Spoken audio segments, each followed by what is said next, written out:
Morning everyone, কেমন আছো সবাই? আমিও ভালো আছি। আর এই যে দেখো রান্না করছি আজকে এঁচোড়। এই দেখো সিদ্ধ করে রেখেছি নুন হলুদ আর একটু সাদা তেল দিয়ে। তো এই যে চিংড়ি মাছ এখন এলো বাজার থেকে, তাই আগে আর ভাজা হয়নি, একসাথে আলু পেঁয়াজের সাথে ভেজে নিচ্ছি। এবার এই যে চিংড়ি মাছের যে জলটা বেরিয়েছে এটা একটু শুকনো হবে, তারপরে দিয়ে দেবো মশলা। এই যে মশলা বাটা হয়ে গেছে, আদা রসুন পেঁয়াজ লঙ্কা জিরে গরম মশলা সব একসাথে দিয়ে আমি কেটে নিয়েছি। তো এই যে দেখো এটা এবার ভালো করে ভেজে নেবো। আর কিছুটা চিংড়ি মাছ এই যে রেখে দিলাম অন্য কাজে লাগাবার জন্য। আজকে একেবারে বাজার থেকে পরিষ্কার করে কেটে দিয়েছে মাছটা। মাঝে মধ্যে ভালো পরিষ্কার করে কেটে দেয়, মাঝে মধ্যে ওরা একদম গন্ডগোল করে, তখন কিন্তু বাড়ি এনে আর আমাকে করতে হয়, তখনই টাইমটা চলে যায় আমার। তো জানো সকালবেলা তাড়াহুড়ো এই যে রান্না, তারপরে যাবো দোকানে।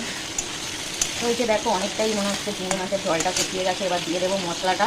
তো এই দেখো এই যে মশলাটা ভালো করে এবার কষিয়ে নেবো। এর মধ্যে দিয়ে দিয়েছি একটু কাশ্মীরি লঙ্কা গুঁড়ো। এবার আর এই যে একটু মশলাটা কষিয়ে নিয়ে আর দিয়ে দেবো এঁচোড়গুলো। এই যে এইভাবে জল থেকে তুলে আর দিয়ে দেবো জলটা ঝরিয়ে। তো দেখো কালারটা কত সুন্দর হয়েছে। আর আমার হাজব্যান্ড শুনলেই ঝামেলা করবে, কাশ্মীরি লঙ্কা পছন্দ না, কিন্তু আমি তো একটু দেবোই, কেন আমার একটু কালারটা ভালো লাগে। ঝগড়া করবে করবে, পরে করে নেবো ঝগড়া, এখন তো রান্নাটা করে নিই। তো যদি কালো কালো হয় দেখতে, তোমরাও কি পছন্দ করবে বলো দেখতে? তো এই দেখো কথা বলতে বলতে মশলাটা বেশ অনেকটাই কষা হয়ে গেল। তো আমি একটু শুকে দেখবো। তো এই দেখো মশলা কষতে কষতে দিয়ে দেবো একটু চিনি। হ্যাঁ, তো একটু চিনি না দিলে ভালো লাগবে না, নুন ঝাল তেল একসাথে মানে মিলেমিশে একাকার যদি না হয় তো তরকারি কিন্তু একদম ভালো লাগবে না। আজকে তো ভালো হবেই, কেন চিংড়ি মাছ দিয়েছি, চিংড়ি মাছ যেই তরকারিতেই দেবে সেই তরকারিই কিন্তু একদম মালামাল। তো আমার তো দারুণ লাগে, যেতেই চাইছিল না বাজারে, ফেলে পাঠিয়েছি। তো আর একটু কষাতে হবে। তো এই দেখো গরম মশলা গোটা বেটেছি, তাও আমি একটু দিয়ে দেবো, এই মশলাটাই আমার ভালো লাগে। এই যে দেখো আমি কোনো অ্যাড দিচ্ছি না, এই মশলাটাই আমি ইউজ করি, সেটা বললাম।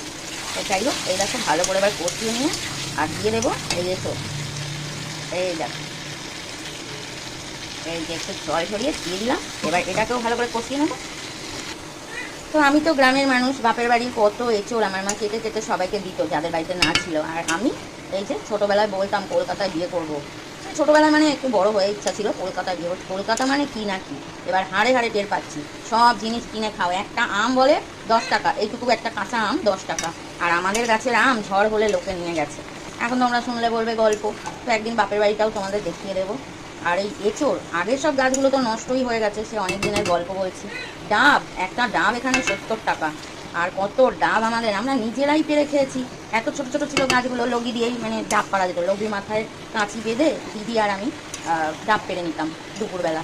তো নিজেদের বাড়ি হলে যা হয়, লেবু এখন